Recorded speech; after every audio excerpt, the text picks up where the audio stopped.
Matondo mingi bandeko balandi Tatakunja TV bana ya walongo fumu kimbangu baindo mokakozwa na mananga bapa ya mibu tokoti 2025 toye lisusu kobeta kaka sete pe bongo koti ya mwa bizeuzeu na maye masima lambama koloba ete lelo mwale 9 na mananga bapa ya janvier 2025 wapi oyo banso tozali komona ndenge mokili eza kozala transformé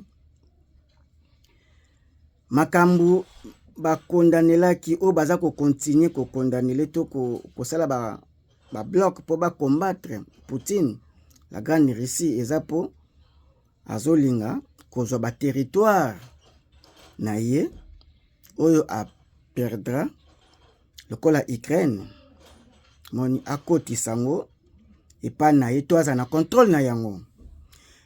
Et conflit mosusu oyo États-Unis aza prêt militairement à défendre Taïwan pour China linga zwa sous Taïwan a récupérer yango moni po aya su munene makasi koleka kolala bongo kolamuka mboka oyo tozali ye moko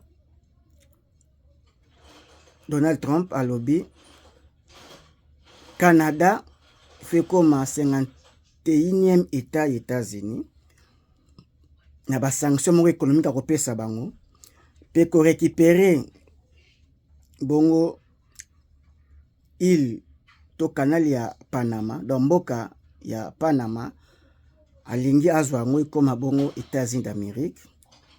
Donc na tous les moyens à inscrire moyen mon côté pena Groenland ko eza ancien territoire ezali na sous contrôle ya Danemark alinga récupérer yango. Et ozomona ete 2027 baki virage oyo eza matata. Eza pena matata parce que yana ba réalité oyo likolo eko kweya te eko bambana te mais ba vie ya bato nde eko kweya nde eko bambama. Yango moyindo zala penza mayele sala angele makasi penza mingi nde tuza kolobela boye. Yeba ete la politique asala makambo hasard tout ezaka programme parce que bana gestion ya cité baza ko planifier makambo avant basala yango. Yo komona ko eza hasard mais hasard déjà baboyi immigration bazo boya baza dia na 5G ba dia na intelligence artificielle et balingi déjà ba commercialiser technologie wana déjà moi si robot ya mwasi mobali azotekama déjà ba taxi robot eza déjà ba taxi sans chauffeur eza déjà. Donc ba compagnie belé ekokoma na technologie wana ekosomba yango en cascade parce que biso baindo ba africain toyaki awa mingi na première vision na bango za bongo main d'œuvre bakoko basaki na bilanga base batavo forcer tout ça pe colonisation et sous ko maintenir yango le toi na nouvelle forme ya colonisation néocolonialisme o toza kubika nango lelo na mukila lelo. Alors déjà immigration balinyango te na c'est les raisons étaient bakozanga ndenga ko futela bino parce que intelligence artificielle et reçoit place ya main d'œuvre oyo biso ba émigrer to ko sala ka diaspora. Alors bako remplacer yango moni bazo linga refoulement cascade et ya masse les 20 kokota ya mbutamutu Trump na bokonzi ya États-Unis.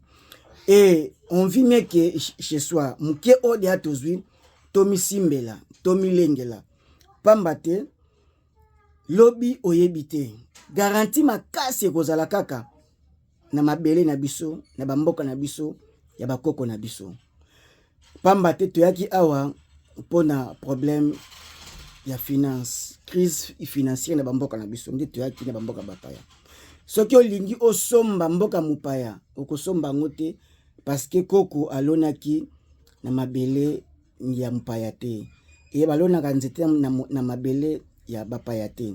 Elona na mabele na bino, lona nzete na mabele na yo, nde kotikala ya yo. Mena kolona na mboka mupaya, na mabela bapaya, na mabela mupaya, yangana ekotikala ya mukolo mabele.